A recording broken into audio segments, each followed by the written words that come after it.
The office of Vice President of the United States doesn't really have the same prestige as being the Commander-in-Chief. Veep took us to that not-so-high office to let us glimpse up at how a political career could feel as though it completely stalled at number 2. Starring Julia Louis-Dreyfus, Veep was a successful HBO sitcom that ran for 7 seasons, winning 17 Emmy Awards, including 3 for Outstanding Comedy Series and a record 6 for its star as Outstanding Lead Actress in a Comedy Series. Its take on politics made it a favorite among the folks who follow that sordid scene, and many of its events were frighteningly prescient as real-world American politics moved further toward the absurd.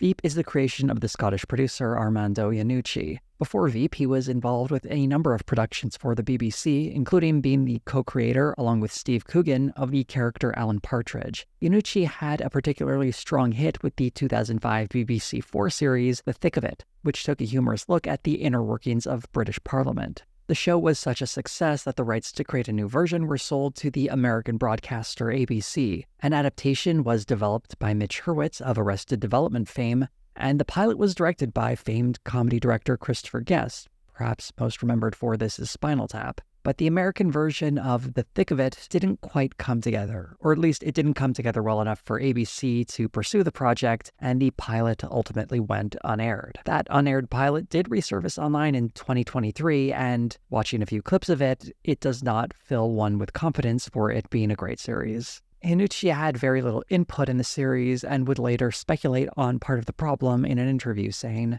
"I was a little peripheral figure in that whole thing. There's 15,000 vice presidents of marketing chipping in. Obviously, you can make good television that way, but it's not how I want to make my stuff." Iannucci would continue to produce more episodes of The Thick of It for the BBC, including the spin-off movie In the Loop, which got him an Oscar nomination for Best Adapted Screenplay in 2009.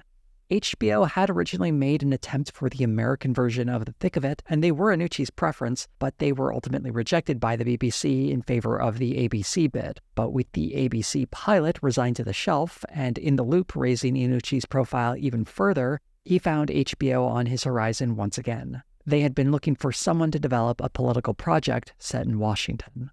Although not American himself, Iannucci was intrigued by creating a series set in the US. In an interview, he described American politics, saying, "American power feels like it knows what it's doing, and actually, when you lift the lid up, it's loads of people running around going, I don't quite know what I'm doing."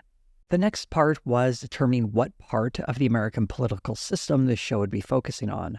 Governors and congressional representatives were all considered as the focal point, but it was through reading Robert Caro's massive biography of Lyndon Johnson that Iannucci thought the vice president would make a good office to be the centerpiece for this series. On his decision to make the vice president female, he said in an interview, "It was partly so people wouldn't think, is it meant to be Cheney? Gore? And I thought we were one election away from a female president. If only." Of course, once we started making it, people said, "Is it Sarah Palin?" Although the timing did suggest Palin was the inspiration, the character of Selina Meyer would very much be distinct from the former governor of Alaska. Annette Bening and Sigourney Weaver were suggested during the initial casting phase, but Julia Louis-Dreyfus was the strong favorite for the role of Selina. Already an accomplished comedic actor, Louis-Dreyfus had previously starred in Seinfeld as Elaine Bennis and The New Adventures of Old Christine as Christine Campbell. Reflecting on being offered the role, Louis-Dreyfus said in an interview, "My agent, Mike Rosenfeld, said HBO was developing a show about a female, unhappy vice president.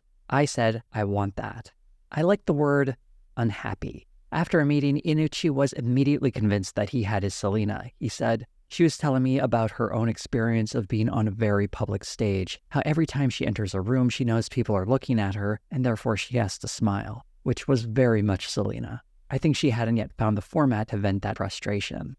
As a producer on the show, Julia Louis-Dreyfus would have a prominent creative role in the series, contributing to casting and other creative decisions. Selina Meyer was shaped by several conversations with former vice presidents. Iannucci highlighted one particular moment from a conversation with Al Gore. Him saying things like, "Yeah, I remember Bill Clinton would have like premieres at the White House cinema, and I'd only find out about it the next day. And I wasn't on the list." 95% of the time he's spent saving the planet, but there's 5% there of just like bitterness. And the character Selina Meyer would exaggerate this dynamic further with the knowledge of not having quite achieved her dream of becoming president. I love the idea of playing somebody who's made it. but hasn't really made it. Although incredibly self-absorbed and arrogant, the often clumsy Selina Meyer had managed to find real political success through an ability to perform while under pressure and make cutthroat decisions in the world of DC politics. That is so great for me! And the country? Yeah, that's what I meant. The next person cast was Anna Klumsky, who played the role of Amy Bruckheimer. While some people might remember her from starring in the My Girl movies, she was offered a role in Veep after Iannucci was impressed by her performance as part of In the Loop. The character Amy's original name was Anna. She would be the second person cast after Julia Louis-Dreyfus. Amy as a character was created to be a sort of prodigy, and though it wasn't really emphasized in the series when it aired, she was intended to be the youngest chief of staff ever for a vice president. The tightly wound and very expressive Amy would bring a frantic energy to her work as she hustles to resolve the many crises, big and small, that seem to attract themselves to the office of the vice president. It's gonna look like the Veep couldn't be bothered to sign a condolence card for one of the most respected perverts in the Senate. Tony Hale had the esteemed role of Gary Walsh, one of Selina Meyer's closest aides. Before Veep, Hale was probably best known for his role as Buster Bluth on Arrested Development. Although he and Julia Louis-Dreyfus had worked on that show together, neither have any memory of the one scene they shared, and they thought Veep was their first time working together. And I don't remember shooting the scene. I don't remember anything about the scene. No recollection at all. None. Hale was impressed by the script when he read it, though there was a challenge, he explained in an interview. I was attached to another show when I got the script. A bunch of things needed to happen to get me out of it. Thankfully, it worked out. But there was a week of massive anxiety, which I parlayed into my character. Gary Walsh was inspired by personal assistants to previous presidents. They do it in their 20s, and then they get burnt out because you have no life, and then you go on to other stuff. Gary has done it into his 40s.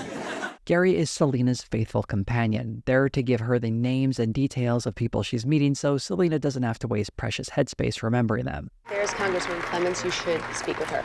She's got a small mustache. It's a little disturbing. Don't stare at it. Reed Scott played Dan Egan, the ambitious director of communications for the vice president. Prior to Veep, he was in the principal cast for My Boys.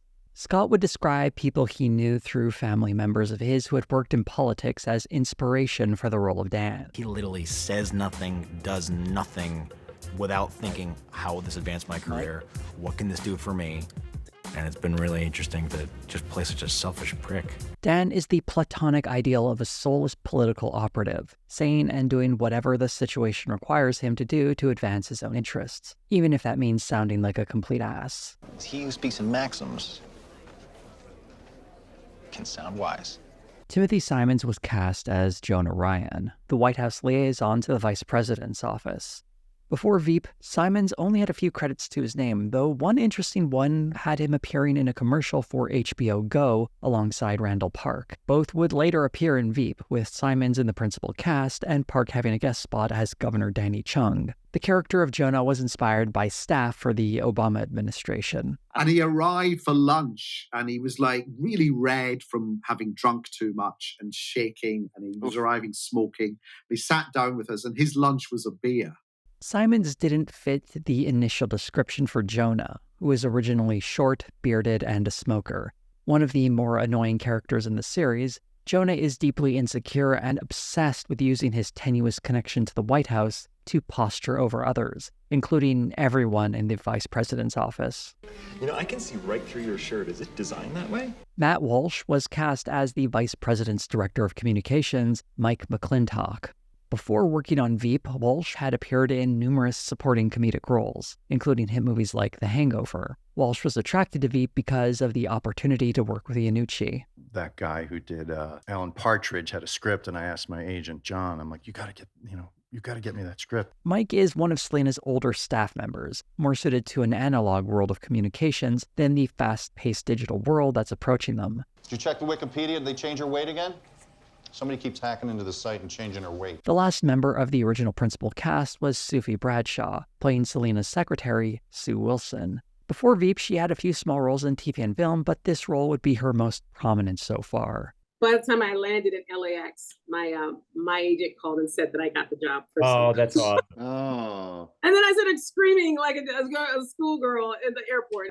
I was so freaking happy. Sue is likely the most competent member of Selena's team and often serves as a bulwark against anyone trying to get the vice president's attention. I can't say no to you again, so I'm just going to, Over the seasons, 5 more actors would join the cast, and several memorable guest stars would fill out the world of Veep. One of the interesting parts about casting in Veep was just how many actors would audition for a role, only to be offered another one later on.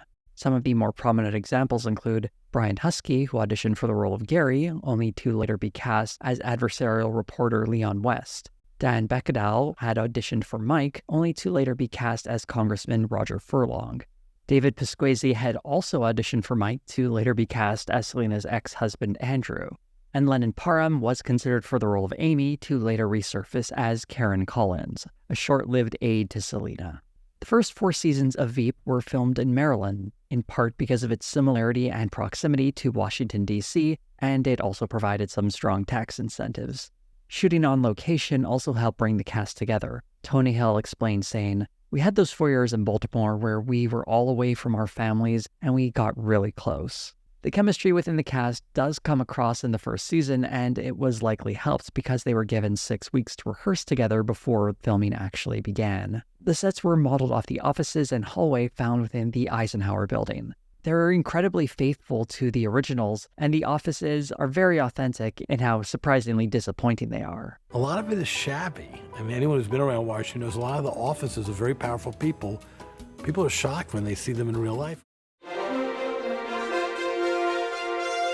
On April 22, 2012, Veep premiered on HBO with the episode Fundraiser. The episode follows a flurry of activity in the vice president's office after a tweet from Selena Meyer's account causes a controversy. Let's make plastic utensils extinct. Oh, great. We've upset the plastics industry. Although an everyday occurrence today, this was a relatively new phenomena in 2012, and one of the tensions we see throughout the series. The challenge of managing public relations in a high-tech world where embarrassing stories can go global before a PR team can craft a response. Aside from everyone using BlackBerries, it's a very modern vibe for a show that aired 12 years ago. As the team scrambles to make amends with the offended plastics industry, Selena accidentally uses an ableist term at a speech, creating another controversy. I'm going to skip a clip on that one, but I should note that the use of that particular word starts with an R and gets used quite a bit in this series, along with a certain C word to describe women. While the latter of those words is probably a product of the British writing team, and that word being less powerful over there, the one describing intellectual disability is one of those words that was more hurtful than I suspect the creative team realized. And it's unfortunate to hear when the show had the sense to not use a variety of other hateful terms that were also likely used behind closed doors.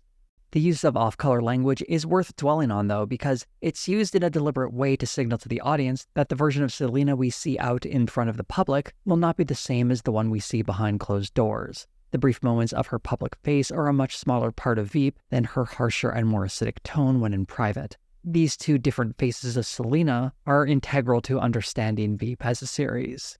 You're the head of communications, is that correct? Yes, ma'am.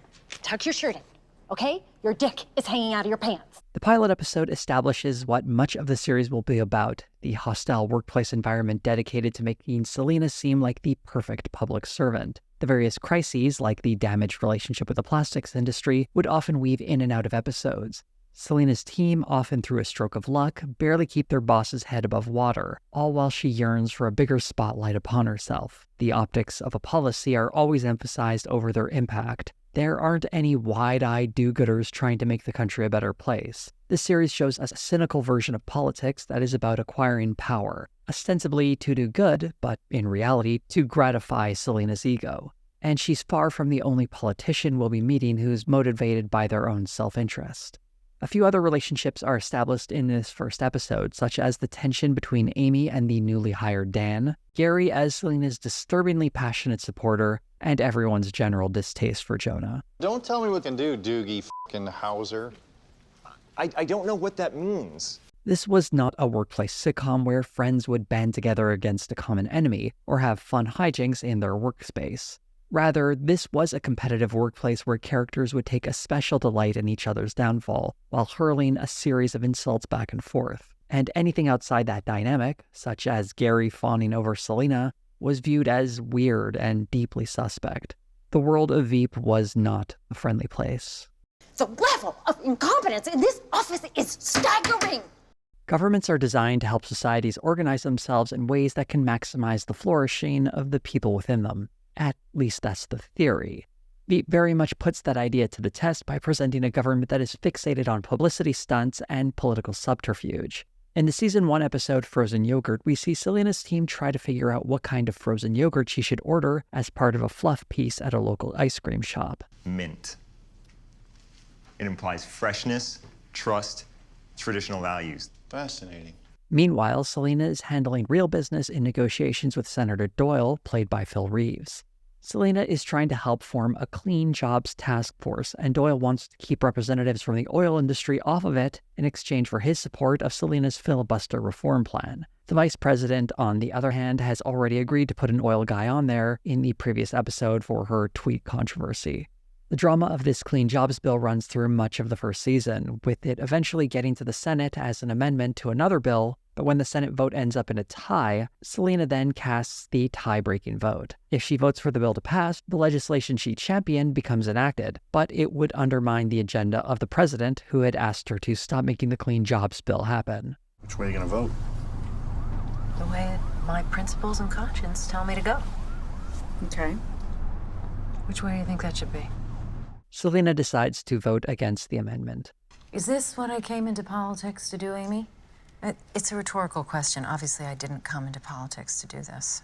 There is a certain kind of logic that tells us what Selena is doing makes sense.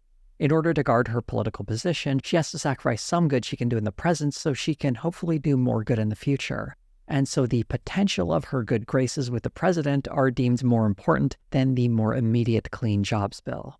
It's a very pragmatic decision. The Clean Jobs Bill, which would be a boon for the environment by going after polluters, is what one might assume is the project of a politician concerned about the environment. But for Selena, who never expresses any real concern for nature or anything green that doesn't have a dead president printed on it, the Clean Jobs Bill is about something else. Clean jobs is your legacy. Yes. Selena's legacy is what matters to her, not the good she can do in office, but rather the prestige that comes with being vice president. The good is a means to that selfish end, and it raises some serious questions about a system that is designed in a way that people like Selena are able to thrive within it. Show writer Simon Blackwell summed it up well, saying, "But like you say, Tim, you need to be in power to make a difference, but it's, to stay in power, you have to not make a difference." Yeah. 2 new characters joined the Veep cast in its second season, both bringing the West Wing closer to Selena, which heightened the disparity between the power she wants and the limited power she has.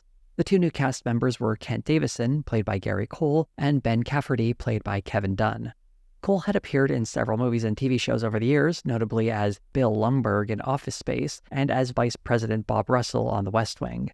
Kent was the calculating senior strategist to the president. Daylight savings time. Saving, not saving. You set your watch the wrong way. It's neither a plural nor possessive. Dunn had worked with Julia Louis-Dreyfus way back during the first season of Seinfeld, and he's gone on to appear in countless productions from Transformers to True Detective. Ben is the president's chief of staff, an experienced political operative who is very apt at getting things done. I love this baby. It holds about 9 cups worth. Oh, wow. Yeah, it's the only thing I'd save if this building were on fire. Okay. A fun fact about these two is that Dunn was actually going to audition for the role of Kent at first, but when he saw Gary Cole auditioning for Kent, he figured the role would go to him instead. Luckily, he had prepared to read for Ben as well. Well, we did the audition for Ben, and I said, I'm willing to do Kent if you want, but I think I just saw Kent leaving the building. There's a really interesting contrast between Ben and Mike. Although both characters can be silly in different ways, Ben carries with him a level of respect that's never found with Mike. While Ben certainly outranks Mike, it's not just seniority at play here. Mike is a bit of a goof. He's also the very public face of the Meyer office, often speaking to the press on the vice president's behalf. As the series moves along, we see Mike become increasingly goofy, and he's very messy as his personal life bleeds into his work, whether it be his out-of-control spending or his chaotic family life. Here's an example of his competency when he tries to change the subject at a presidential press conference. I would like to get back to questions about the first daughter's lesbianism. On the other hand, Ben is very capable at his job of chief of staff. We see a lot less of his personal life, although the few glimpses we do get make it seem like a complete mess. He does manage to keep it at home, though. On one hand, Mike shows up to work wearing a baby Bjorn, his 6-year-old adopted Chinese daughter, whereas Ben, when he's at work, often forgets whether his family is even in the country. Professionally, the contrast is also stark, as Mike is seen jostling for power with upstarts like Dan, while Ben is deftly able to marginalize a rival. No, you misheard me, Dan. Torture is a terrible thing. You know, I told you when I was telling you I wasn't telling you what I told you. The stops here, Dan. Ben is often the font of savvy political advice, although it often involves someone getting their hands dirty. It's a bit of a wonder that Mike is able to keep his job sometimes. He's not hopeless, and there are moments when he shows he has a very specific type of competency that makes him excel. He still makes far too many silly mistakes, like not following up on an email ahead of an interview for Selena until the day of the interview. So you did get my final email on topics? No, but my spam filter did. Seriously, did you get it? Did I? Yeah, we're all set. And when the interviewer starts grilling Selena on some sensitive issues, she has to pull out some BS to get out of it. Always you have to listen.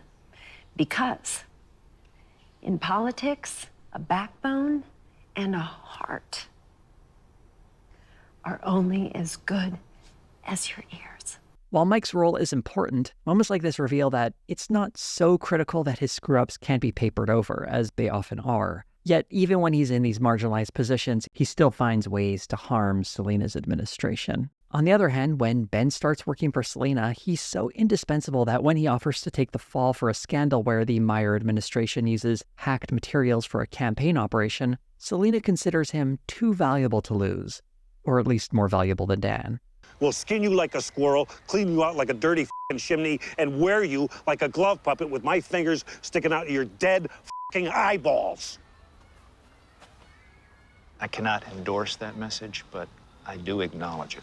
Of course, in Selena's mind, it has more to do with the much larger bus she can throw Ben under in the future, but even if we're just talking about the relative level of scapegoats, it speaks to the importance of Ben in this political world. He's much too valuable to throw under the smaller buses. You have to wait for the much larger ones that come along instead. And this all manifests in the actual functions of these two individuals. Mike represents the malleable public perception of political office, while Ben represents the real center of power. Their personalities, competence, and importance reflect the emphasis the series places on both of those things. Public perception of Selena Meyer matters in the way that Mike's job matters. It's an important piece of a much larger puzzle, but it's a lot easier to manufacture that perception than it is to attain the raw political power she needs to stay relevant. The raw political power that is represented by Ben. The pilot contrasts the performance of being an elected official with the ugly reality behind the scenes, and it's from this broad starting point that the show demonstrates how much of what politics is about what is seen and unseen. Quite a bit of the major plot developments in the series go unseen in the early episodes. The president, for example, is so rarely seen that we don't even learn that his name is Stuart Hughes until well into the series, and his face possibly only makes a brief appearance in the second season. It is speculated that he's one of the guys seen here. The series doesn't really make clear who each person is, other than the president is the one Selena thinks has jowls. Note the appearance of Selena on the monitor, though. She provided no real input in this meeting, but since she knew there'd be a photo op, she believed it was important to be there so she could be seen as if she were a part of it. Much like the average citizen in the world of Veep, the audience of the series similarly has events presented to them in a constructed way, often with much of the truth behind them obscured, like the possible romance between Sue and Kent. I'm an ardent admirer of your efficiency and precision. Oh, well, in that case, let's get right to it. Excellent. I respect your brevity. It's almost threatening. Remember that soiree at the French embassy where you were identifying a year by the smell? I also do that with my men. The only thing about you that doesn't surprise me is your capacity to surprise me. So from now on, remotely is how we will interact. Sue, there's no need to take that tone. I'm used to a better class of tone. So just... Sue, I cannot stress to you enough the uninterruptibility of this meeting. Well, maybe I should get my mother to sign these papers Okay, instead. Sue, do not test me. I do not want to have a scene here. I will not have a scene. No people skills, like a robot. These scenes tell us a story, but we never quite know what it is. It read to me like Kent was very much interested in Sue, but she was constantly rejecting him. The series leaves it vague enough, though, that one could argue that they had some kind of strange romantic encounter, or several of them, and maybe they had a relationship even. We never quite find out. Even Gary Cole had no idea what was going on with the characters. I took Armando's note seriously, interact and have it go absolutely nowhere. So that's what I based it on. That's a really good note, actually. And it's perfect for Kent. Aside from reflecting how some characters keep their personal lives out of their work in ways others don't, this romance is also representative of how Veep leaves much of its world felt, but unseen. Much in the way Selena is disconnected from the American people she's supposedly serving, the audience is disconnected from the characters. For the public, they get a brief glimpse of Selena through the theater of a press event. And for us, we're just viewing them through a TV show that only shows them in their professional capacity, with the exception of characters who are a bit messier. It forces us to continuously ask the questions of what stories we don't know, and to realize that what we're presented is never, in fact, the entire picture of something. Perhaps one of the best examples of that in this series is the episode Alicia, that follows a child care advocate named Alicia Bryce, played by Tracy Thomas. The episode is about how she'll be standing next to Selena as part of one of her electoral campaign speeches, the sort of thing you see politicians constantly do to make the press. Alicia slowly learns that what seemed like an opportunity for her to help shape policy is really just using her credibility as marketing. 38% of our kids have no regular child care arrangements. 38%. Oh, I mean, it's 2 out of every 5 kids. I mean, 38%, right? 38%, that's it. When the party pressures Selena to drop childcare, the campaign drops Alicia, until Selena figures out how to use Alicia's daughter, Halo, as a prop. Wouldn't it be a good idea if I mentioned her in my speech as the face of the future? Wouldn't that be good, Senator Doyle? Ma'am, does this mean you're going to talk about universal child care? We have to go. What could be viewed as Selena doing what it takes to stand up for her deep commitment to providing childcare is really her deep commitment to appearing to do so, and then fighting against a party telling her she has to switch her priorities. Her concerns are very much centered around herself. Selena has no real interest in speaking to Alicia to better understand the issue because she doesn't care. This is about her ego, and her political life is the thinly disguised theater built to prop that up. This all reinforces the cynical message of the series to doubt what you see in the world of politics and believe even less what you hear, applying the old reporter's adage of believe nothing you hear and half of what you see. We're actually doing a historical tour of great Southern female writers. And where they killed themselves. One inescapable reality of modern politics is the inevitable question about what it means to be a woman in a world historically and presently dominated by men.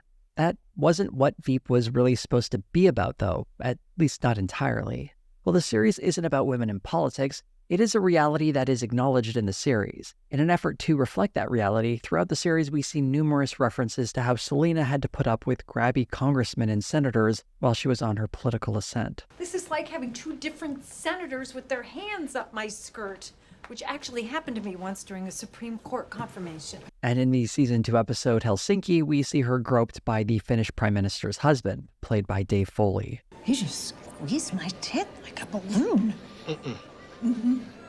Okay. I'm gonna go mess him up. Even when Selena has finally reached the upper ends of political power, the men around her still make jokes like this. And to clarify, Selena's eyes are messed up because she recently had some plastic surgery. No, seriously, I know he says he loves you, but if you don't press charges, he's gonna kill you someday. I love it. Domestic abuse jokes. They just tickle me. Moments like that are never dwelled upon, and instead Selena's gender is usually more cynically deployed. In the first season episode Tears, we see a plotline where Selena crying helps her in the polls. I haven't seen my daughter in like 3 months. And Ted is just, I don't know where he went, This sort of plotline likely wouldn't work for a man in office, or at least it wouldn't work out the way it did for Selena, where she got a boost in the polls from her tears and her staff starts to strategize how they can make her cry for political gain. This crying is tracking pretty well. What? Selena is furious when she finds out the crying was engineered by her staff, and by the end of the episode, she's so emotionally exhausted, she's lost touch with her emotions entirely. This job has me up so bad. Now I don't know if I can cry anymore. One of the more interesting dynamics that really speaks to how gender impacts a political career is the relationship between Dan and Amy. Amy is someone who seems to have really been worn down by her role in Selena's staff. In one early case, it's because she was uniquely capable to take a fall for Selena when the vice president had a miscarriage. We could say the pregnancy test was for me. I mean, I can't tell you what to do. I mean, it's kind of a personal thing, but it's really good to hear your thinking. There have been rumors flying around about a pregnancy in the vice president's office. Yeah, I had heard. Yeah, well, the baby was mine. Was yours? Yes, I had a miscarriage. This is a remarkably cruel moment for Selena, and reveals how little she cares about any sort of solidarity among women, or anyone else really. But on Amy's part, this moment is her compromising her ethics in a way she hadn't before. Klumsky carried this moment with her while performing as Amy. After that, it was, I always knew going forward that, like, if Selena ever brought it to that place, Amy could always destroy her. This reflects a political savvy and how the system got its claws deeper into Amy, twisting her into someone more like Selena. It was a connection created between them not as women, but as cutthroats in the world of politics, where gender oppression is not grounds for solidarity, but a currency for exploitation. Amy's relationship with Dan further moves her in that direction. As is very easily established, Dan is a malevolent force throughout the series. The only proof I need for that is this clip. When I was a kid, Yeah. a bunch of older kids dared me to kill this stray dog, and I did. But okay, all right, now, your turn. You go. Dan represents a threat to Amy. After he joins Selena's staff in the first episode of the series, Dan is immediately at odds with every other member because he is very clearly someone who will say or do anything to advance his career and replace some of his fellow staffers. It's also interesting how he's not above sleeping his way to the top either. Looks like your girlfriend didn't get the chief of staff job with the speaker. Guess I don't have to buy a hat now. Hat? Oh, wedding? No. Sadly, the beautiful thing we had faded very suddenly, 8 minutes ago. Dan's action here present this concept of a person who sleeps their way to the top as appropriately the actions of a sociopath, someone for whom sex is transactional, whether the other person involved knows it or not. And as often seems to be the case for Dan, his partners have no idea, as he exploits their feelings for his own personal gain. It reframes what is typically a negative stereotype about women using sex to get what they want as not actions that are inherently feminine, but the actions of a person with no sense of empathy. When considered with Selena's stories of being constantly sexually harassed while working in government, it should, I think, reframe how we understand the stereotype of a woman sleeping her way to the top. If it reflects anything resembling reality, it's not that there are countless women like Dan who are just sociopaths using their gender to advance their career via sex, but rather it could be more likely that there are far more women like Selena who silently suffer sexual assault and then have stories told about them doing it all on purpose to advance their careers. Although Selena never has that reputation herself, the jokes made at her expense, historically in particular, do suggest that this is something the men around her are all thinking, that she's only where she is because of her ability to trade sexual favors for political power. And this shouldn't be understood as trying to excuse Selena's cutthroat behavior. As we saw with Amy, she has no interest in helping the women behind her deal with any suffering they might face because of their gender. Rather, Selena learned the wrong lesson about how political power allows someone to exploit a person beneath them. With sex so central to Dan as a character, we do get the inevitable moment where we learn he and Amy have hooked up. It's like Spock, he doesn't show his emotions. Ever? Ever. Ever? No, not even then. You're kidding me. From there, we get vague hints that the two of them might be getting together throughout the series, with Amy even becoming pregnant at one point, although eventually she decides to get an abortion. In a rare glimpse of something like compassion from Dan, we see him go with Amy to the doctor's office for the procedure. He offers to go halfsies on the cost. Is that the Berkeley VC-10? That's like the Shelby Cobra GT of VagVax. I'm sorry. Later, Dan gets a date with the doctor who performed the abortion. Amy has this strange crush on Dan. She should know he's garbage, but she can't seem to quit the idea that there is some kind of happy ending with them. Although it's more likely that she's trapped in her own head. I think what it is that there's a sense of she doesn't want to admit she was wrong. So, this time it'll be different. This time it'll work out. This time, because I was right all along. Dan never seems to figure out that Amy might have feelings for him, or at least he never lets her onto any hint that he might have figured it out. He doesn't correct her self-destructive desire to be with him either. He simply continues being himself in her presence, and she is incapable of seeing him for who he really is. And this is all part of the larger tragedy that the two of them, who have no business being together, are tied together by the common thread of Selena and the political power that she represents. And if you miss the deadline, find a rattlesnake and shove that up your dick hole because it's a lot more fun than what I'll do to you. And drive safe. Third season of Veep brought with it a very rapid rise to power for Selena. President Hughes announced he would not be seeking re-election, leading to a chaotic primary within the party. But when Hughes then announced he's stepping down from office early, Selena finds herself suddenly the president. It's not a dress rehearsal, not a drill. You are going to be the president. Now? A twist like this, effectively changing the entire premise of the series, would be an unthinkable swing in other shows, but it made sense in the more chaotic production of Veep. The sort of chaos you see around Selena Meyer was very much present behind the camera. The plot point of Selena becoming president was a surprise to the cast, aside from Julia Louis-Dreyfus, as many of them only found out about it during the table read for that episode's script. These sorts of developments were very characteristic of the show. In various interviews, the staff behind the series have described how locations, scripts, and storylines were changed on the fly. In an interview, Reed Scott described it saying, "The schedule got more and more frenetic every season. Longer rehearsal periods, more time between shooting. We'd stop in the middle of the week, and they'd rewrite the whole thing. You'd tell your wife or your husband, I will definitely be home this weekend, and then sorry, I got Veeped." Matt Walsh expanded on this, saying, "There were never exact times, like, when's rehearsal? Maybe 10, maybe noon. The pages aren't ready. We'll let you know." It was like a black hole of information. There were times when we'd go in for a table read and they'd be like, "Nope, 2-week break. We're getting you flights, you can go home." This chaotic space did allow the actors to engage in a bit of improv, and while it's tough to know just how many of the jokes we ended up seeing on screen were either written or improvised, the DVD bloopers offers a few alternate takes that show how much tinkering was being done on the set. Turns out he's nuttier than a trash bag full of testicles. Yeah, it turns out he's nuttier than a squirrel's diaper. Yeah, it turns out he's 100% wackadoodle. It's a whack job mixed with a poodle. To capture all the madness going around in each scene, multiple cameras were used while filming. It's very loose and very free-flowing. It is all handheld, and it is a challenge for the crew because we have to light a room 360 so the cameras can be swinging in every angle at any time. Bob Webb, one of the cameramen on the series, described how the space gave camera operators opportunities to add to each scene. Finding different ways to sort of anticipate or not anticipate the joke, sometimes not anticipating it made it feel a little more real. Armando Iannucci described it in an interview saying, "In DC, the cloth we pull away reveals that a lot of these people are making it up as they go along. So there's something appropriate about the fact that our poor cast genuinely has this fear in their eyes as they're shooting. If you want a dozen people looking like they're almost having a nervous breakdown, push them to the point of having a nervous breakdown."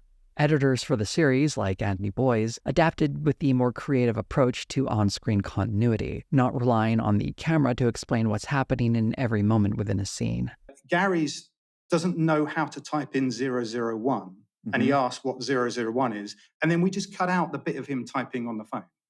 And you don't need it because the chaos of everything that's going on. While there was a chance to discover comedy in this unique production dynamic, there was a challenge working within that system. Director Becky Martin explains one incident that arose while filming. I remember walking into a big sort of governmental type building in the UK. I was just about to say, okay, we don't particularly know what's happening in this room, but these are the people who are probably going to be in the room and have a look at the room.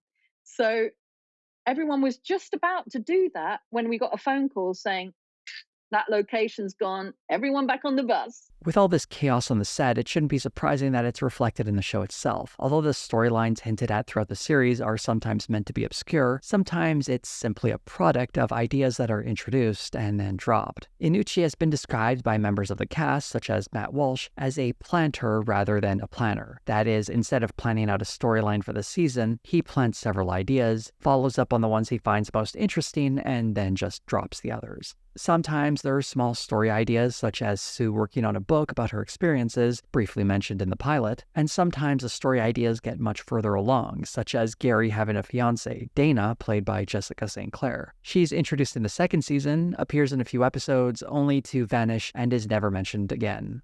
There were times when the chaos led to characters being added to the series as well, such as Richard Splett, played by Sam Richardson. Originally only meant to be a one-off appearance, his performance impressed Julia Louis-Dreyfus so much that she insisted he be brought back, and eventually he found his way into the principal cast in the 4th season. I imagine that when he opens his eyes, he sees everything kind of like a little bit of a cartoon. Richard is probably the only genuinely sweet character in the series. He has an almost childlike earnestness to him, coupled with hidden talents like PhDs in constitutional law and veterinary medicine. Is there a way to change Doyle's music without screwing up the lights? Oh, absolutely. Great. Well, I'm not sure, but positivity is the first step. Love it. Change to what? All of these sudden changes reflect how Selena becoming the president wasn't just chaotic in that one moment. Rather, it was part of a much broader ethos for the series, to have a looseness that allowed experimentation and exploration of the form, production, and premise of the series, though that ethos would be tested when the series saw a major shakeup behind the scenes between its 4th and 5th season. Well, should we drop the balloons? No, no balloons. Well, maybe just drop half of them. No. Why do we even have balloons? The end of the 4th season of Veep was a major inflection point for the series in front and behind the camera. An article in Vulture reflected on this period. Over time, though, the show skewed darker. Iannucci believes the shift began during his tenure, when Selena inherited the presidency from Stuart Hughes, her predecessor who had resigned. By season 4, Selena was much, much hungrier for power, he says. It was also around this period where Iannucci started to realize his time on the series was coming to an end. In an interview, he said, "As we came to the end of season 3, I started to feel like I'd said everything I wanted to say about the American political system, and there was a horrible virus going around, and I was the most ill I'd ever been. They just shoved me on a plane and flew me home to England. It was at that point I thought season 4 should be the last one for me." Another big change for the series in the 4th season was the introduction of a new character, Tom James, played by Hugh Laurie.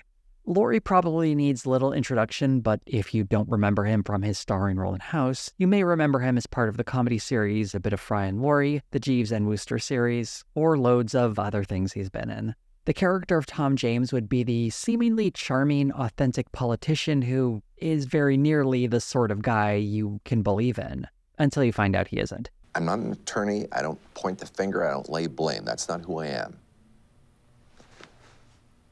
But in answer to your question, yes, Bill Erickson used misappropriated funds to lobby against the president's bill. Even though season 3 ended with the primary election, the 4th season skips the rest of that process and jumps right to the general election, with Selena as president running for re-election. We just assume she won the primary. The 4th season balances stories about Selena as president with her re-election campaign, and it's interesting to see her put into a position where she actually has the power to do things. And as you might guess, she's not great at it, and neither is her staff. The failure of Selena's staff are probably best reflected in Mike's ridiculous press conferences, where he makes a fool of himself by dyeing his mustache red.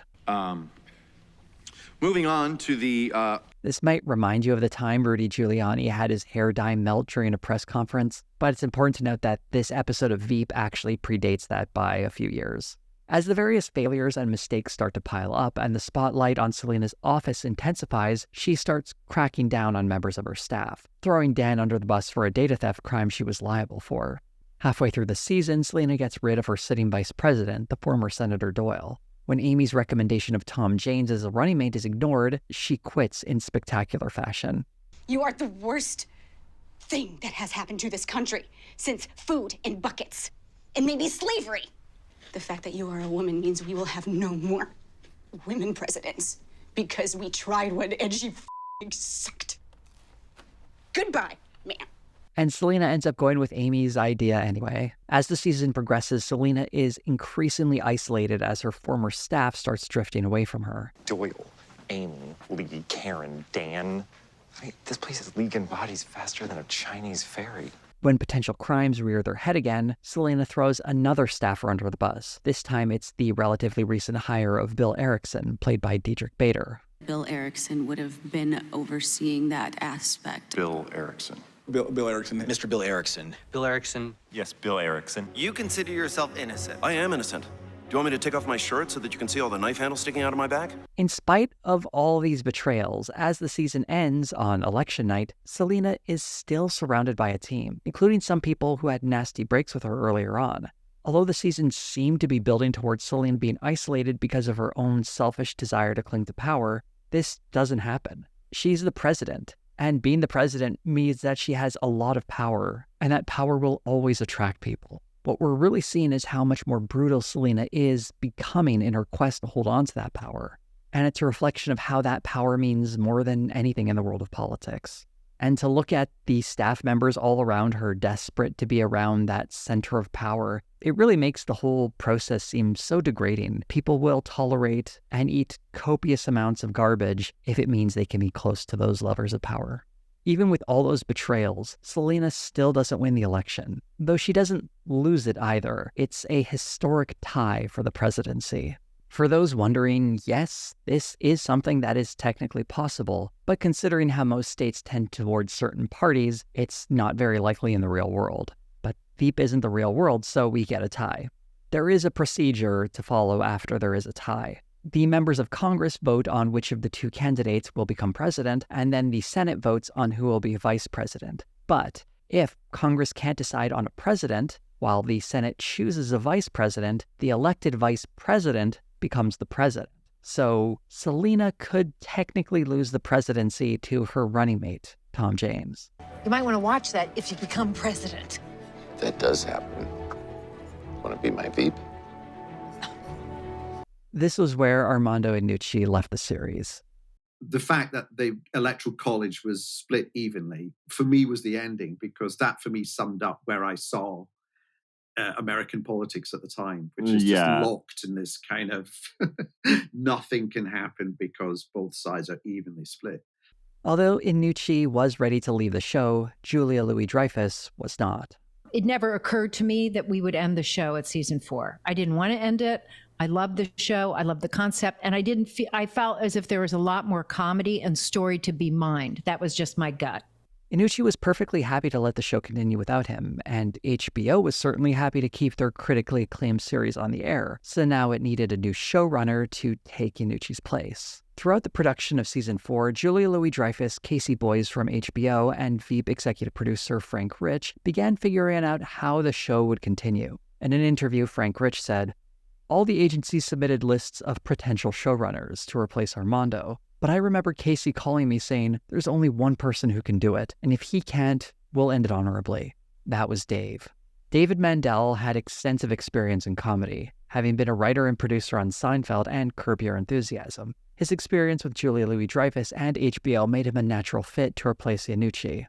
After he was offered the position, he went to speak with Iannucci and described that in an interview saying, "I went to London to meet with Armando. I just thought it was important. It definitely felt like so much of his show was opposed to a show. I told him about the broad strokes I'd planned, and he said something like, that's what I would have done. It's all I wanted to hear." Iannucci described the conversation from his side, saying, he asked, "Do you want to stay on as a producer?" And I said, "No, treat me as if I'm dead, because if I was involved, I'd then end up getting completely involved again."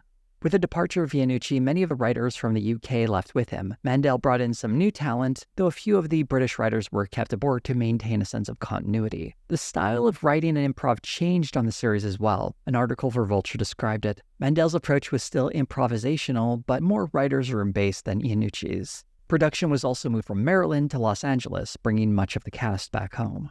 There were some initial growing pains. The script for the first table read did not impress the cast, and there was some concern that something had been lost in the transition. Gary Cole remembered it saying, "Everybody had that face, which was like, is this the show we were doing? This is not really recognizable to me."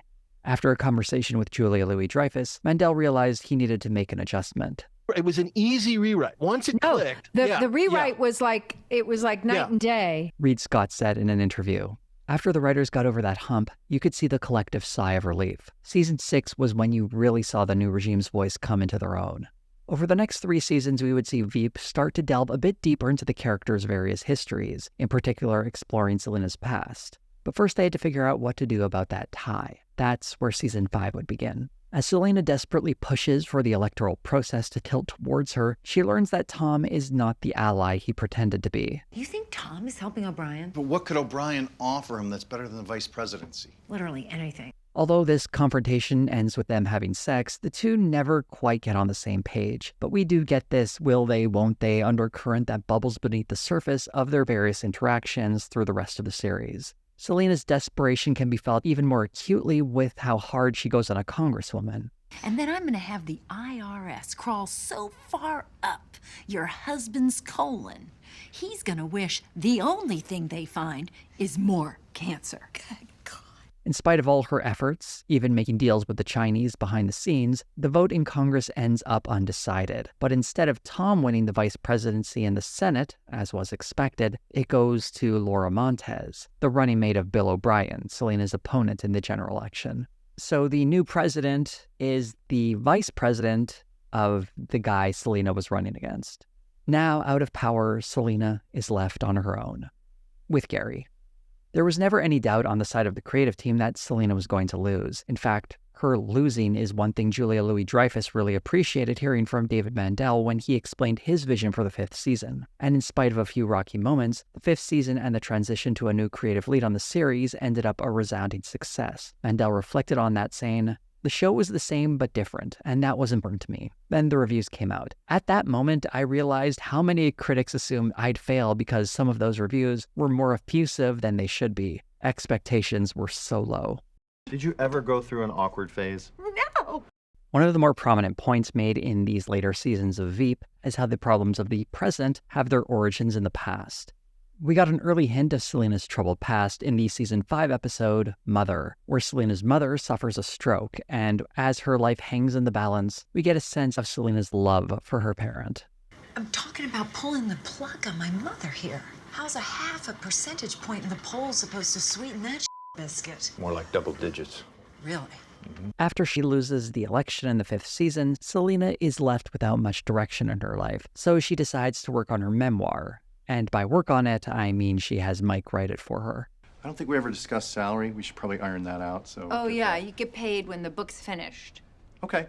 And what's the timeline for that? I don't know. Since Mike can't make the whole thing up, he starts digging into her past, and we learn more about Selena's history. Selena, who idolized her father, starts to realize he wasn't the good guy she imagined him to be. In this scene, she's learning about her father from her Uncle George, played by Brian Doyle Murray. Her mother and I didn't want her to see the body, and poor Barbara Barbara Valesky, Daddy's secretary? died right on top of her. What a way to go. She was built. Selena tries to rationalize her life in the light of her tragic past. This is the story of the gifted girl who triumphed over her parents' toxic marriage to become an American icon. Don't you see? I had no choice but to go into politics and be extraordinary and a sex symbol. Selena's origin story being revealed to the audience doesn't make its way into Selena's mind, at least not in a way where she reflects on the choices she's made in her life. Rather, it becomes co-opted into the same cynical game she's been playing throughout the series. Daddy leaned into me and he said, you know, a lot of people don't like Nixon, but by God, they respect him. And that's you, Peanut.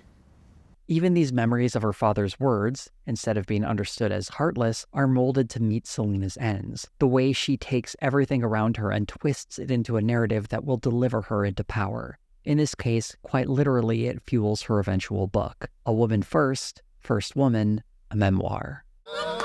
Fresh off the presses. Finally getting paid. Well, we'll see. This book, as it turns out, actually exists in the real world. It's a sort of parody of those self-serving biographies politicians release. It was written by one of the show's writers, Billy Kimball, detailing more of Selena's history, including how she met her ex-husband Andrew and her early days in public office. If you're the least bit interested in checking this out, I strongly recommend the audiobook version. Julia Louis-Dreyfus reads the whole thing in character and goes off script several times when she gets annoyed at some of the liberties Mike took while writing the book. A strapping 6-footer with a full head of ginger red hair, Mike was regarded by men and women alike as a person of exceptional charm. Well, that's utter bullshit. We were learning about Selena's tragic origin story in the later seasons, but there was another tragic origin story unfolding much earlier in the series. My daughter, Catherine Selena Meyer. Catherine! Sarah Sutherland played Catherine Meyer, Selena's daughter. Although she wouldn't join the principal cast until the final season, she had a recurring role from the very first one. The role was Sutherland's first on television and only her second credited role, at least according to her IMDb page. She brings an awkward intensity that is completely at odds with her domineering mother. Have you ever read Faulkner before? Catherine is completely neglected by Selena. Her meek personality almost seems reinforced by the fact that her mother only nominally cares about her. On Catherine's birthday, Selena and Andrew can't put aside their bickering to celebrate their daughter, and their bickering creates some heat between them so that we get one of the more downbeat endings as they ditch Catherine on her birthday so they can go have sex. The camera stays a little too long on Catherine before we finally get a reprieve from her misery. Pretty nice cake you got there. You gonna eat all of it? You wanna try it? Nope. It's all yours. I can use my phone to cut it. When Catherine does try to stand up to her mother, it ends like this. Well, why don't you change? Huh? Is that a joke? Yes. On the rare occasions we see Catherine start to roar, it's usually only permitted by going through Selena's vanity. I have had a hard, lonely, miserable life. And the only thing that is going to make it worthwhile is if I become the daughter of the next president of the United States. So you need to go out there and you need to stop behaving like a little bitch. Okay, sweetie, I am not a bitch, but thanks. And that jacket doesn't work. By the way, you look like a waiter. Catherine seemed to have a good relationship with her grandmother, unlike Selena, and ends up inheriting the family fortune. Catherine has enough wealth to finance much of Selena's post-presidential life. But the most impact she has in the series is when she falls for a member of Selena's Secret Service detail in the 5th season. We're in love. Who? Me and Marjorie. Who? Me, ma'am. What? Now you know I've been acting all silly and giggly. Marjorie is played by Clea Duvall, and she becomes a recurring character in the series going forward. And much like Sutherland, she is promoted to the main cast in the show's 7th season. Duvall is another example of someone remembered from an early audition. For her, the audition she had was for a much smaller role. Marjorie is a very steady, even-keeled character. She got assigned to Selena's detail because of how similar they look from behind. And resembling Selena in any way does make her relationship with Catherine a bit alarming. Although their relationship does feel as though it came out of nowhere in the episode where they reveal their relationship to Selena, a later episode in the 5th season, Kissing Your Sister, reveals the many small hints in their blossoming relationship that were in the earlier episodes, and then adds in several moments that flesh out this whole relationship that was happening while the show was focused on Selena's drama. The framing device for this episode is that we're watching a film Catherine has been making throughout the 5th season. One of the really neat things about this episode is how it gives us tiny glimpses into the personal lives of characters who are otherwise only understood through their jobs. It also trains the audience to start paying more attention to these tiny details, because you never know when they might manifest later on in the series as a major development for a character. As the series moves forward, we get a stronger impression of just how large Selena looms in the mind of Catherine. Not only does Marjorie resemble her, her therapist has something of a Selena vibe. Catherine, sit up. You're slouching. And what is that on your sweater? It's just like a woman's face with sunglasses on. Let's stop for today. And Selena doesn't help by getting increasingly tough on Catherine as the series goes on. Where Selena is thwarted is, she feels, I'm going to say that, because she's crazy. The more that got heaped on her, the more she took it out on her daughter. All this pressure shapes Catherine's attitude towards her mother, and it now has the echoes of Selena's own attitudes towards her mother. Your mother had a heart attack in D.C.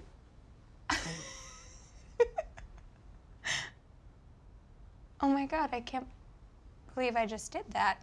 Just got some really sad news. Your mother's in the hospital. What? It looks like a stroke. Again?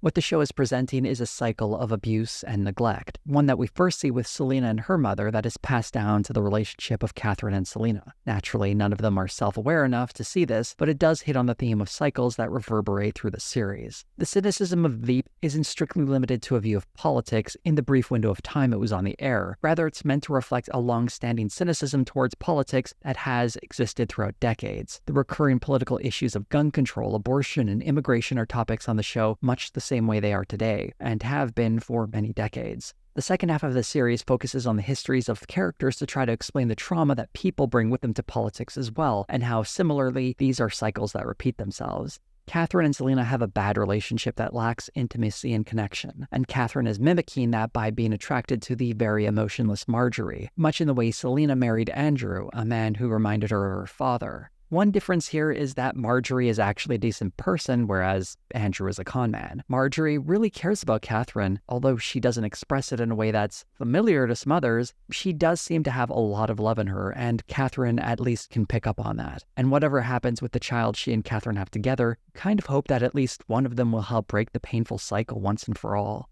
The show does carry this small morsel of hope that there is a way to break them so that we aren't endlessly repeating the same family tragedies and political debates from now until the end of time. Do not touch her! No! Those hands are for making me Hot Pockets and nothing else.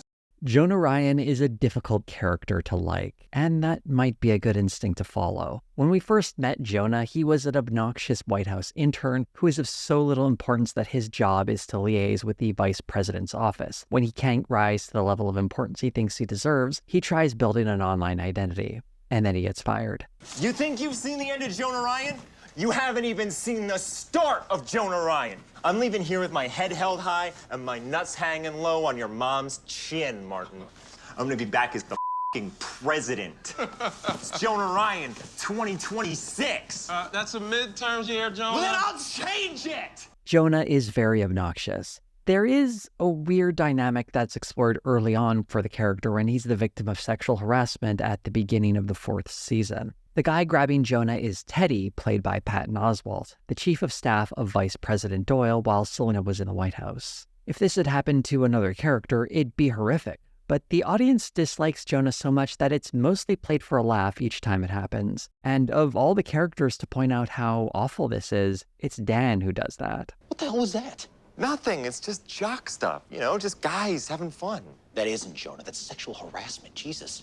Does he do that to you all the time? No, not all the time. Tim Simons pointed out Jonah's status as an imperfect victim on his podcast, saying, a lot of times people who are victims of sexual harassment, anything that they've done in their past can make them an imperfect victim, and therefore they were not a victim. You know what I mean? Yeah. And so I thought that, it sucks that it's happening to him, and it's kind of funny that it is, but also he is like an imperfect victim. There's something particularly gross about this plotline. Just because Jonah is a horrible person doesn't justify sexual assault, and it perhaps should cause the audience to reflect on that. In addition to being a jerk, Jonah is also a man, which undercuts his status as a victim, as men are less likely to be considered victims of sexual assault. Jonah's destiny was not to simply be a victim, though, and while I think it's an interesting plotline to consider and does reflect how poorly he's treated by others, it doesn't excuse the things that he does in the future. Rather, the whole escapade shows us that, like Selena, Jonah isn't capable of learning from any negative life experiences that befall him in a way that creates greater empathy for others, as Jonah is very willing to sexually harass others, before and after his own incident.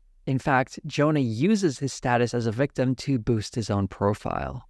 It's the testicle man. Guilty as charged. Check him. Don't neglect him. This whole scrotum situation's really working out for you, sir. That hearing was terrible, but it really got my face out there, you know? You're the face of workplace bullying and genital health. In the following season, Jonah is then asked by his uncle to run for office in New Hampshire. Jonah's uncle, Jeff Kane, is played by Peter MacNicol. Jonah, I want you to run for this seat. Jeff is something of a kingmaker in New Hampshire, although Jonah is more accurately his pawn. I could get dog in a condom elected in New Hampshire. You are my puppet. For some clarity on the timeline, Jonah is running for Congress at the same time Selena is running for the presidency. Jonah's campaign doesn't go well. I'm Jonah Ryan. And I grew up right here in the awesome state of New Hampshire. But when Jonah turns on Selena, he picks up some traction and, amazingly, wins his primary. Hey, Jessica. Jessica, I see you there. Yeah, it's been a long time since high school. I like what you did with your hair. Do you like what I did with my life? After Jonah's primary win and Selena's primary loss, we jump forward in time in season 6 to find out that Jonah was elected to office, albeit now suffering from testicular cancer. I will fight against green beans the same way that I fought against my deadly disease called cancer. For the children. Of course, Jonah hasn't gotten any more ethical. I did have cancer. I had to go through 6 weeks of chemotherapy. All my hair fell out, including my pubes, Dan. Come on, you never had any pubes. And I should make a special note of Dan's interview with Jonah around this time. Joining me now is freshman Congressman Jonah Ryan of New Hampshire, who recently had a close shave with cancer. Don't. Now, Congressman, you were really on the razor's edge there for a while. Stop it. Do you ever get in a lather about the bald truth of your own mortality? You know what, Dan? F you. It's not nice, Dan, to make fun of other people who are supposed to be your friend, just because I look like a penis. This particular scene made some real-world headlines when an Australian MP named Graham Parrott was laughing so hard he choked on his sushi, tripped, and knocked himself unconscious. Luckily, he survived the experience. As for Jonah, with the cancer ploy falling apart, he seems to put his foot in his mouth yet again when he goes off on someone and is secretly recorded. I've had my own bedtime since I was 17. I didn't need a babysitter then, and I don't need one now, and it's high time that the government stop trying to babysit all of us. This anti-union sentiment catches the eye of a billionaire who decides to make Jonah his pet project. They have written you a piece of legislation. Cool. Wait, do I have to read all this? From here, we see Jonah going from being his uncle's pawn to a billionaire's puppet. For a show that regularly mocks the paper-thin separation between politics and big business, this might be one of the most transparent versions of that. Jonah, obsessed with accruing power, is willing to be a puppet if it means he gets to hold office, ironically reveling in a meaningless position when he abandons whatever power it might have to the person who put him there. The only thing that matters to him is the prestige and how it might fluff his ego. The actual decision-making, which is where all the power of a politician comes from, is irrelevant to him. Although not nearly as smart or as politically savvy, Jonah is a lot like Selena, or rather, an exaggerated version of Selena, someone who is in politics for the fame and prestige of it. And much like Selena, those ambitions are advanced by family connections. Selena's father had close business connections to the Nixon administration, and Jonah's uncle, as I mentioned, is a major player in New Hampshire. It raises real questions about how politics can be so easily influenced by bloodline, how that creates connections for people like Selena and Jonah, and how those same people become so easily co-opted by the system where moneyed interests shape policy more than any desire to serve the public. What's being shaped in these plot lines is a broader systemic critique of a political system trapped by these blood and financial ties. I honestly am not sure entirely what to make of a character like Gary. He's a man in his 40s doing a job that burns out guys in their 20s. There's a plotline in an episode from season 3 where how carrying Selena's bag, nicknamed the Leviathan, is breaking down Gary's body. And at work, you're required to carry a heavy bag? Yeah, that's one of my many responsibilities. Is your bag integral to your job? What other duties do you have? That's classified information. Carry on like this, and you're gonna need a new shoulder. Is that an option? Because I can do that. Even with a failing body, Gary's spirit is unwavering in its commitment to Selena. I'm not sure if he's in love with her, or maybe sees her as a mother figure, or if there's something much darker going on. Whatever it is, Gary is unquestionably devoted to her. In season 4, we get a rare example of Gary snapping at Selena, and he reveals just how much she relies on him. When's Catherine's birthday? June 8th. 9th. Which senator's daughter's in rehab? You're out of line, Missy. Geldray. What are you wearing tomorrow? I don't know. I do.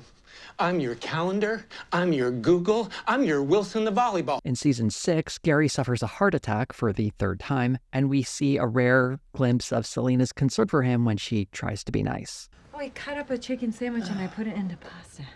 What? Is that the chicken sandwich that was in the fridge before the hospital? Wow, and you left the bun on it when you cut it. Selena, feeling bad for Gary, agrees to go to his family's home to celebrate his birthday. Selena uses the opportunity to hobnob with a nearby politician for some political gain, and she steals one of Gary's stories to do it. And that makes Gary snap again. Only this time it's towards his father. I know your secret. You're a bully. No, that's not it. You're a big, fat, flaming bully. Gary's dad, played by Stephen Root, is kind of a terrible dad. He treats Gary like complete crap. He's also secretly gay, which is the subtext Gary is unaware of in that whole outburst. While some of that rage is certainly warranted towards his father, some of it should be pointed at Selena. What's interesting when he claps back to his father, though, is he does it by saying he knows his secret. It's the wrong one, of course, but it's not the only secret Gary has. And if we go back to the time Gary snapped at Selena, we'll see a parallel. Can you find somebody else who did what I did? You mean on Labor Day? I didn't say that. Yeah, you did. You just did. The mention of Labor Day is the one thing that gets Selena to apologize to Gary and show him some respect. And the mystery of Labor Day reveals how Gary carries these secrets as a kind of connection to the people close to him in his life. When he reveals he knows his dad's secret about being a bully, he's finally cutting that connection, shouting it for the whole neighborhood to hear, unburdening himself and letting everyone in on that fact. But when it comes to Selena's secret about Labor Day, he doesn't reveal that to anyone. Even in the audience, we never really find out what that means. Or at least, we don't get more than a hint. In the 7th season, we find out that Labor Day is a boat. Your mother's boat, the Labor Day. And that's all we ever find out. This secret Gary carries within him symbolizes his connection to Selena. And the fact that we never find out means we'll probably never see that connection severed, in spite of all the horrible ways she abuses him.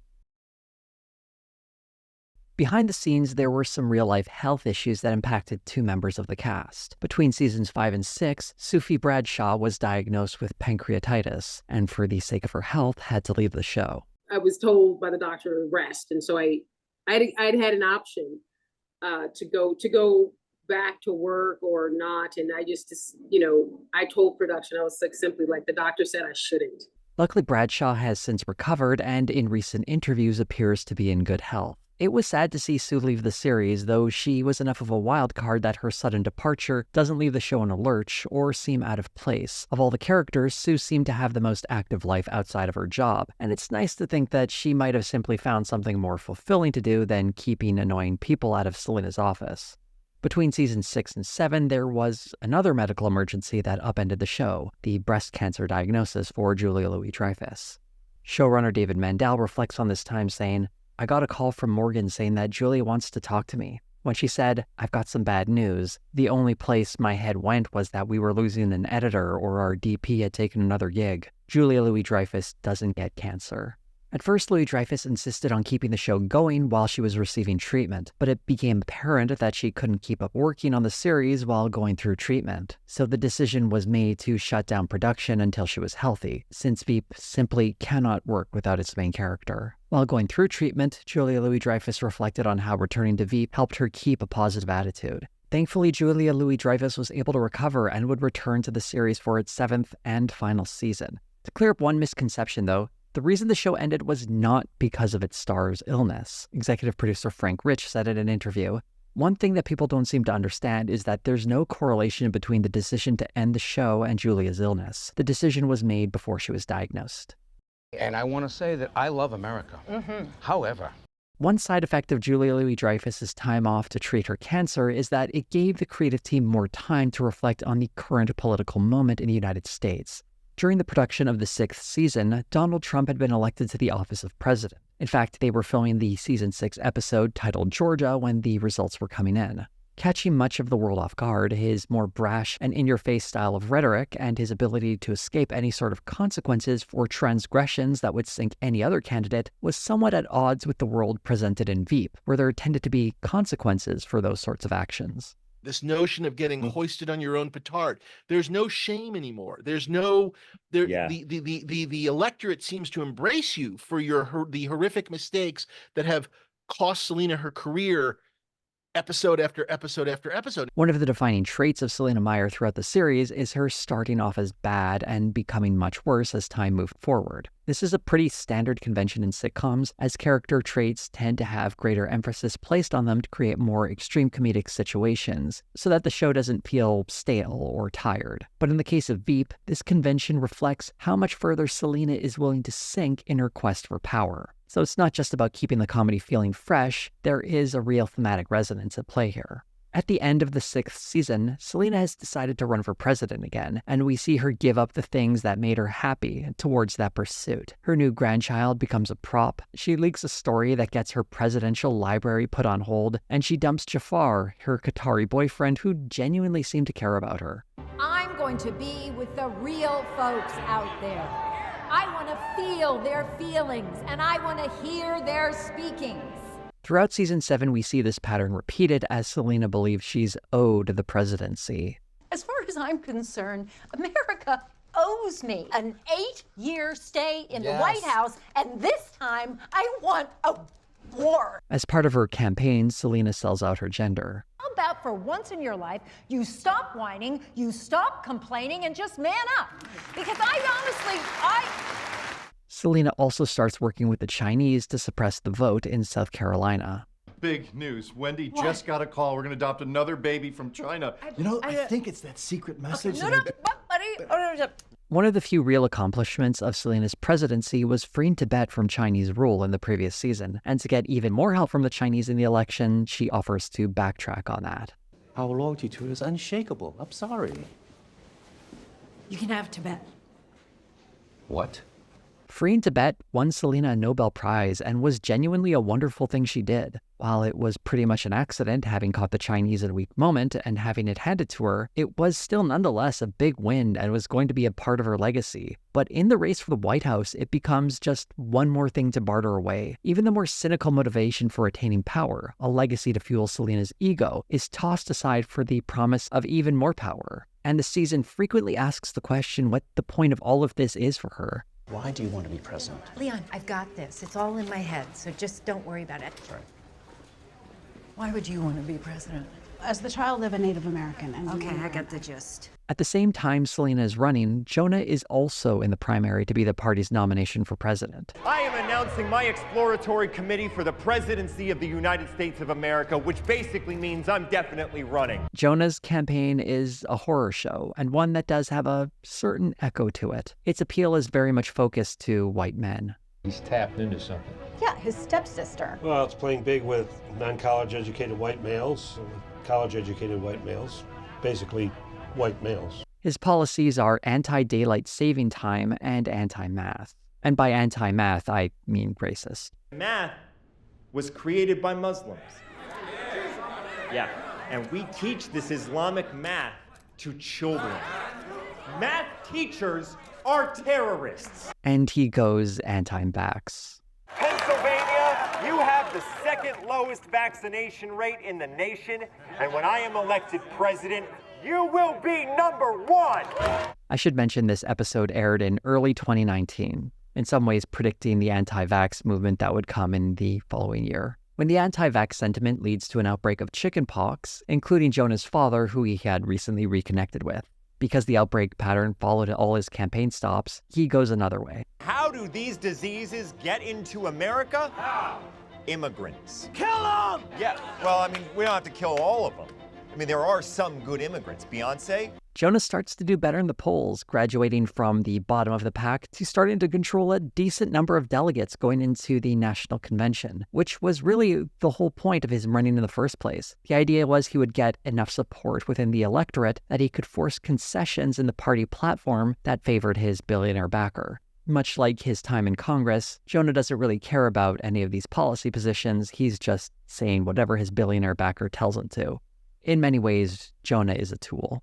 And the 7th season heads to its finale with Selena competing for her party's nomination, while Jonah, as the wild card, could deliver crucial support to her. But before going into the finale, I want to talk about the second to last episode of the 7th season. In it, Selena reveals she may have committed a war crime through one of her drone strikes to her quasi-friend Minna, the Finnish prime minister, played by Sally Phillips. So I droned a couple wedding civilians on the wrong side of the AFPAC border. I thought you were talking about your daughter's wedding to your homosexual doppelganger. When Minna tells Interpol what Selena did, she's nearly arrested. Originally, this was supposed to set up season 8 of the series. Showrunner David Mandel explains. She was going to be arrested, and that was going to be the end of season 7. She was going to be put on trial. And then season 8 was going to be basically her represented by Minna, which of course would be driving her crazy. Ultimately, it didn't seem like there was enough to that idea to make a season, though, and when that part of the story got dropped, it seemed natural that the 7th season would be the last one for Veep. You strike me as a smart woman, are you? In the final episode, we find out the party's national convention is deadlocked, meaning there is no clear winner of the primary, and everything seems to be up for grabs. The stress is too much for Ben, and he has a heart attack. After bowing out earlier in the season, Tom James tries to re-enter the race, and a desperate Selena asks Ben what she should do. You know exactly what to do. No. Yeah. This is a crucial moment for Selena. When Ben tells her she knows what to do, she fully embraces the person she needs to be to seize power. David Mandel explains this moment and how it echoes The Godfather, saying, when Selena comes out of the hospital room with Ben, which is basically Michael at Don Corleone's hospital bed saying, I'm with you, Pa, it's this very beautiful scene. But you realize later that when Ben says, you know what to do, he's telling her, go kill everybody, settle the family business. Selena has a talk with Tom's chief of staff, Michelle, played by Rhea Seehorn, who happens to be sleeping with him. I just hate to see smart women throw away their political careers on powerful men who only see them as the gash of least resistance. Michelle then outs Tom as having coerced her into having a relationship, ruining his political career, as well as his marriage. What the are you? Bye, Tom. So emotional, right? This is why we need a woman in office. And the subtle will they or won't they dynamic that always seemed to surround Tom and Selena ends with a resounding no. Selena then offers to kill gay marriage to garner some more support, indifferent to what that might mean to the married Catherine and Marjorie. And then she decides to get that last bit of support she needs to get over the finish line by offering the vice president spot to Jonah. Never. I will be president or I will be nothing. Okay, fine! Jesus Christ, I'll be vice president. Just stop yelling at me. Amy and Kent, so disgusted with the idea of Jonah being anywhere close to power, plead with her not to do it, but Selena isn't moved. And that support is enough to get Selena the nomination. But this is not the final betrayal. It happens while Selena is delivering her acceptance speech. Earlier in the season, Selena is given some suspicious donations to her campaign, secretly from the Chinese. An investigation around the donations is slowly closing in on that fact. Selena struggles to find someone to take the fall for her, especially with so many bridges burnt. So in this moment, the person taking the fall is revealed to be the last of her loyal followers, the ever-faithful Gary. There is no one who has sacrificed more than me. Although it was hinted at earlier, it's this moment where it really hits hardest. And even Selena seems to have a moment where she regrets what she's done. But it's really just a moment, and then she turns back and resumes her speech. In an article for Vulture, we got a bit more insight into this moment from the showrunner David Mandel. There was the question of what is the final thing she might do if she really was so desperate to get the presidency, Mandel says. And I'll admit, for a while, we did not know what that was. Well, what's the one thing you just don't ever expect her to do? As mean and as horrible as it is, you kill your lovable screw-up of a brother, and that's scary. The episode jumps forward in time, and we find out after getting the nomination, Selena went on to win the general election, and she is now the president. We do get a nice cameo from Sue.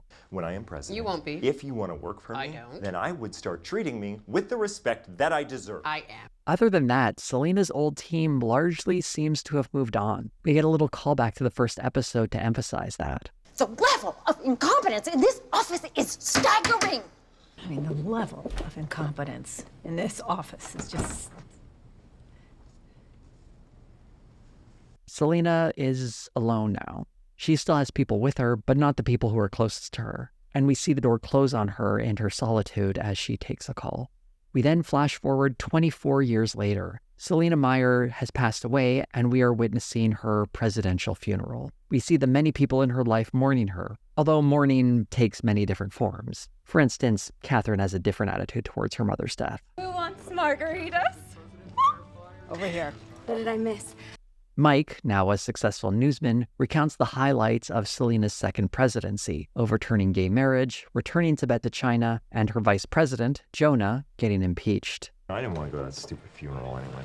Well, then it's a good thing that you got impeached. They didn't have to invite you. A fun detail here is that Jonah is back living in his mother's house with a wife who treats him a lot like his mother, and who is also his half-sister. One of many plot twists I wasn't able to cover in Jonah's wild run for the presidency. We see Amy and Bill ended up together, Ben has passed away, Kent has joined his motorcycle club full-time, and Dan has gone into real estate. While some of these details might appear random, little hints of all these things are hidden away in each episode, and it really rewards careful second viewing, as we can see seeds for each of these fates planted earlier in the season. For example, there's a moment where Amy and Bill exit a scene together, and that is the beginnings of what would eventually be a relationship. One big shock is seeing the sitting president arrive, and it's Richard Splett. This was perhaps the most well-seated sub-story in the season, replacing the recently deceased mayor of a small town, that mayor being Biscuit the dog. After revealing some corruption, he becomes lieutenant governor of Iowa, and when the sitting governor is taken out by chickenpox, spread by Jonah's campaign, Richard is promoted to governor of Iowa. Governor Splett. Governor, now that you're a superdelegate, have you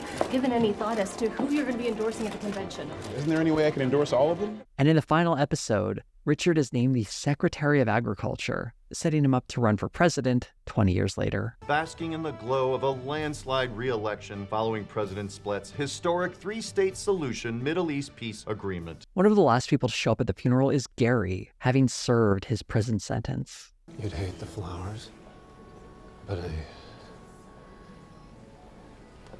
I brought the Dubonnet. As the episode ends, we bid a somber goodbye to Selena, but that's interrupted when we find out Tom Hanks has died. Breaking news, I've just been told that four-time Academy Award-winning actor Tom Hanks has died. This is another callback to the first episode. Let's not make it the story in panic, okay? What if Tom Hanks dies? What a dark thought. And the final lines of the series are an in memoriam to one of America's finest actors. The world mourns the loss of this towering and beloved figure. Let's take a look at the storied career of Tom Hanks, American icon. This was actually not the original ending for Veep. Because of the additional time taken while Julia Louis-Dreyfus underwent cancer treatment, a new ending was devised to reflect the new America after the election of Donald Trump. The original ending would have Selena ask Jonah to be her running mate, but instead of accepting, he would take so long to decide that Tom James would have ended up with the nomination. In this ending, presumably he wasn't taken out earlier by Selena. From that point, the series would move 8 years into the future, and Richard Splett, who is now the governor of Iowa, would approach Selena about becoming vice president, making Selena's journey one that takes her from the vice presidency to the vice presidency. This ending, where Selena ultimately fails in her presidential bid, didn't really fit this new vision of America the show's creative team had. And that's ultimately why it was decided Selena had to win, because they wanted it to reflect a type of politics where bad behavior does ultimately get rewarded. Veep would finish its run with a shelf full of awards, including 17 Emmy Awards. Most notably, Julia Louis-Dreyfus set a record for most wins for Outstanding Lead Actress in a Comedy Series with 6 wins. And she also delivered one of the more memorable acceptance speeches. I'd like to thank my family. Brad Hall and Henry Hall and Charlie Hall, my children, are here this evening. You love them so and much. I love them so much. Tony Hale would also receive 2 Emmy wins for Outstanding Supporting Actor at a Comedy Series for his work on Veep as Gary Walsh, and the series would win Outstanding Comedy Series 3 times. Interest in the series has seen a surge recently as viewership online took off when Kamala Harris was announced as the Democratic nominee in the upcoming presidential election, somewhat similar to how Selena ran for the presidency when President Hughes stepped down. There was also a recent Veep reunion where they performed a reading of an episode from the series and raised over $600,000 for the Harris-Walz campaign. Following Veep, Julia Louis-Dreyfus has appeared as the recurring character Valentina Allegra de Fontaine in various MCU projects, including the upcoming Thunderbolts movie. She has also starred in the movie You Hurt My Feelings. And she recently started a podcast, Wiser Than Me, which Apple named its best podcast of the year in 2023. Anna Klumsky went on to appear in the Netflix series Inventing Anna. She has also done the voice of Charlotte Pickles in the recent revival of the Rugrats animated series. Tony Hale has appeared in several TV and film projects, though he's probably had his highest profile voice work acting in the movies Inside Out 2 and Toy Story 4. Reed Scott appeared in Venom: Let There Be Carnage, The Marvelous Mrs. Maisel, and several episodes of the most recent series of Law & Order, where he has joined as a regular on the series. Timothy Simons was seen in episodes of Nobody Wants This and Killing It, and he's also provided a voice for the Rugrats revival. He also co-hosts a podcast series, Second in Command, with Matt Walsh, going over old episodes of Veep and interviewing former castmates. And I should mention that podcast was a very helpful resource for this video. Matt Walsh, in addition to co-hosting Second in Command, has appeared in various TV shows and movies, such as Curb Your Enthusiasm and The Conners. He also recently competed in a season of Dancing with the Stars. Sophie Bradshaw did take some time off from acting to recover from her illness, but she has since returned to performing. She's appeared in Metal Lords, Murder Mystery, and Hidden Canyons. Kevin Dunn recently appeared in the TV shows God's Favorite Idiot, A League of Their Own, and City on a Hill. He also appeared in the movie Amber Alert. Gary Cole would have roles in The Good Fight and Waco: The Aftermath. He's also currently on the main cast of NCIS. Sam Richardson was nominated for an Emmy for his role on Ted Lasso. He's also appeared in several sketches on I Think You Should Leave with Tim Robinson and was in the Hocus Pocus 2 movie. He's also set to appear in the upcoming Star Trek Section 31 movie. Following the end of Veep, Sarah Sutherland appeared in Like a House on Fire and Kid Detective. Clea Duvall has appeared in The Handmaid's Tale and The First Lady. She's also written and produced Housebroken and High School, the second of which she also directed several episodes of. In 2021, she won the GLAAD Media Award for Outstanding Film Happiest Season, which she wrote and directed. In an essay written by Michael Mario Albrecht, he argues that, as a work of satire, Veep is ironically comforting in its cynicism, presenting a version of the world as it is as a negative example to be learned from. But when reality took a turn, not learning from that lesson, he argues that Veep moved into nihilism. He closes his essay with this line: "When the writers could no longer explore the difference between the world as it is and the world as it should be, what remained was a dark space in which the show represented both the world as it is and the world as it should not be." This abrupt change, I think, doesn't quite reflect a part of reality that's less easy for some people to admit, but the show actually places a very firm spotlight on. When watching the final season, it's easy to draw a line to Donald Trump and Jonah. They speak to similar grievances and even share some talking points. David Mandel said in an interview comparing the two, "We look at things like his absolute disregard for scientific fact. Something like this has turned into Jonah's attack on math, which also involves racism against Muslims. And if you go back to Trump's inaugural address, the way he described America as this crumbling apocalypse, that is something that goes into Jonah's philosophy this year. This concept of attacking America in the name of defending America." In spite of this addition, though, Jonah in the 7th season is not the radical transformation that some might imagine for this character. He's more exaggerated than who he was in season 1, definitely, but when we look at him in season 6, it's rather a small step. We have seen him go from bad to worse throughout those 6 seasons. Tim Simons pointed out a very keen line that describes Jonah. A horrific place because it is full of people who aren't like me. Julia Louis-Dreyfus would then compare Jonah to J.D. Vance.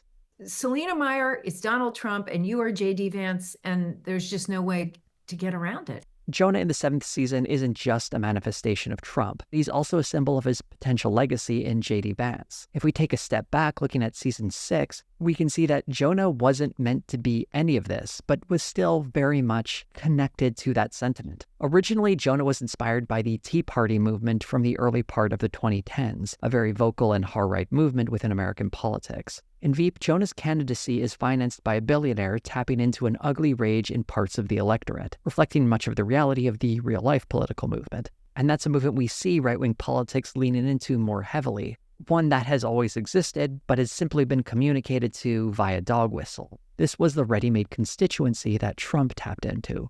While some have argued that Veep was changed by the election of Donald Trump, and to some extent that's true, I think a better way of describing how the series adapted to that new reality is much in the way the Trump campaign glommed onto a problem that already existed.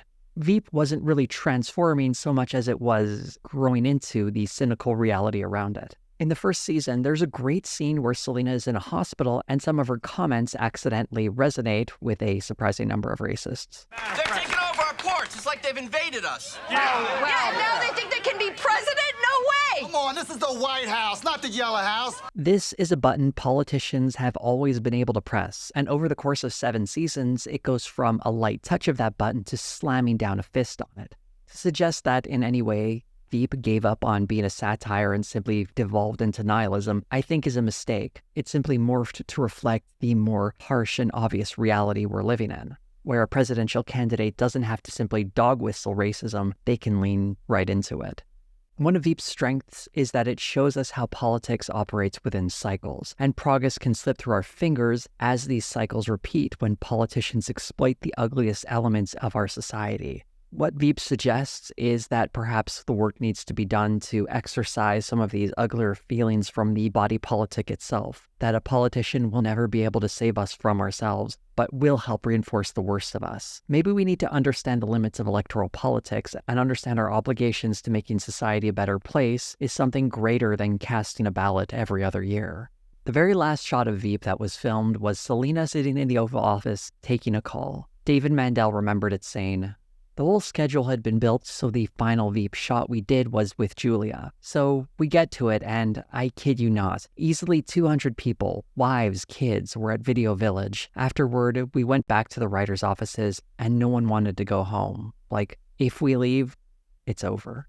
Julia Louis-Dreyfus described filming that moment saying, "I remember feeling like that phone better ring quick because I'm going to lose my shit here."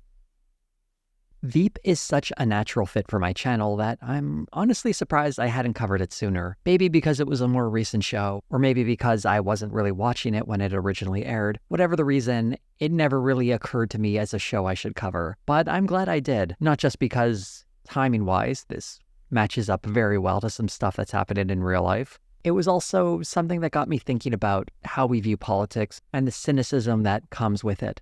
Sometimes I worry that we're being a little too cynical when it comes to politics, and we should try and be a little more hopeful and optimistic. But Veep was a nice reminder that actually cynicism can be very valuable. You don't want it to take over your entire perspective, but it's important to keep in mind that not everyone who presents themselves as a champion for justice is really doing that for genuine reasons. If you would like to champion this channel for the very genuine reason of wanting to see more videos like this, you can join the many lovely names that are scrolling up the screen right now and sign up to be a part of my Patreon. You can also become a channel member, and for a small monthly donation, you'll get early access to videos, the occasional fun surprise now and again, and of course, your name in the credits. If you're someone who would like to support the channel in a non-monetary fashion though, you can do that too by liking, commenting, and subscribing to the channel. Also hit the bell for notifications and share this on social media. Every little bit helps, and it always delights me to hear and see new faces and voices in my comments.